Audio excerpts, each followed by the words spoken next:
Hey guys, it's Jake and Sarah Sally with Hearth Homes Realty, back with another episode of At Our Office Table. That's where we're at.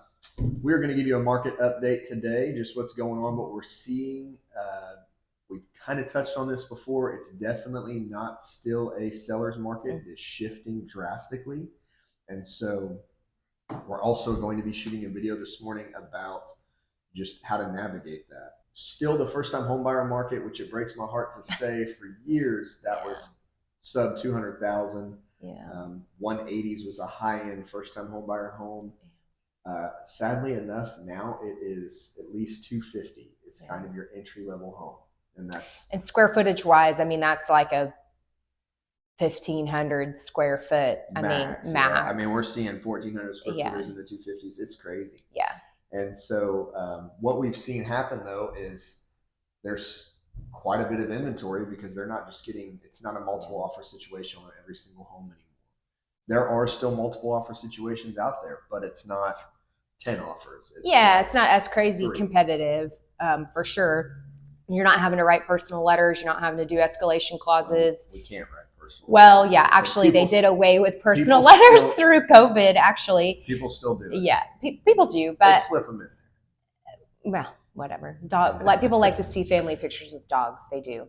But we're not having to see escalation clauses. We're not seeing the appraisal gap situations. We're not like the smallest little details as far as like your date, like how many days you have for inspections, like little things, what lender you choose, what's your close date, like all those little things. The seller no longer gets to dictate that. Everything that we are seeing right now is very rate driven. It's cut down the pool of buyers as well. And so that's why it's shifted to more of a buyer's market. The seller doesn't have this huge pool of buyers that can come in and purchase at less than 3%. And so now it's very selective. And so when a seller gets a good offer from a decent qualified buyer, they can't just now dictate what they want. Or wait it out. Well, we're going to see what the weekend does and see. But here's one thing for sellers, which is a great thing because there's nothing more frustrating than a wishy-washy buyer. Like the one thing about COVID is I hated it because buyers felt so much pressure to make a move. It's like, do you really love this place? Or are we just grasping at straws? The thing, and a lot of times, deals would fall through because they get through inspections or they get cold feet or whatever. But for a seller in this market, you are getting qualified, ready to buy buyers, ready to purchase.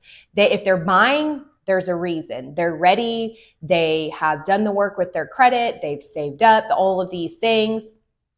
Interest rates aren't scaring them. They're ready to buy. So that is, as far as a seller point, you don't have to deal with what Jake and I kind of always call them, tire kickers or just somebody's out there shopping or anything like that. If they're out looking and showing, they're serious. I will say that. And then in your smaller price point, like we just went under contract on a house that I won't give specifics, but it's way overpriced in my opinion, but it's what the market supports. Yeah. Well, we got a buyer, he's first time home buyer, first ever house. He's excited. But when we went back, he asked us to pay for closing costs, and we went back and said no. We just said, okay, well, I'll just keep looking. And so not so much wishy-washy, but now that the prices have inflated so much, it's cut down to where people are like, well, this is what I can afford. So this meets that criteria, I'll take it. Well, you can't pay my closing cost, fine, I'll go elsewhere. Yeah.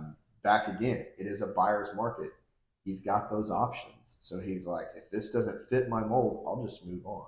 Yeah. And so, if it's a hot house, and I've told my clients this, if it's buyers that we're looking for, if the house is hot, I will tell you, hey, you're probably, if you loved it, 10 other people loved it. And so it may be a multiple offer situation. So they're still around. Yeah. It's just not inundated with, I recapped with our financial advisor the other day. He wanted to see a house and we checked on it. It was a Sunday. I'll never forget it. It had like 32 offers. This was last summer, so the summer of 2022. I mean, it blew my mind. 30 offers. How does an agent navigate that? So the Excel we're thankful. We're thankful we're back to normal. This is new. So we do see interest rates coming down. It's still not just running the whole market. There are people still buying and there are people still selling. And we always say date the rate. Yeah.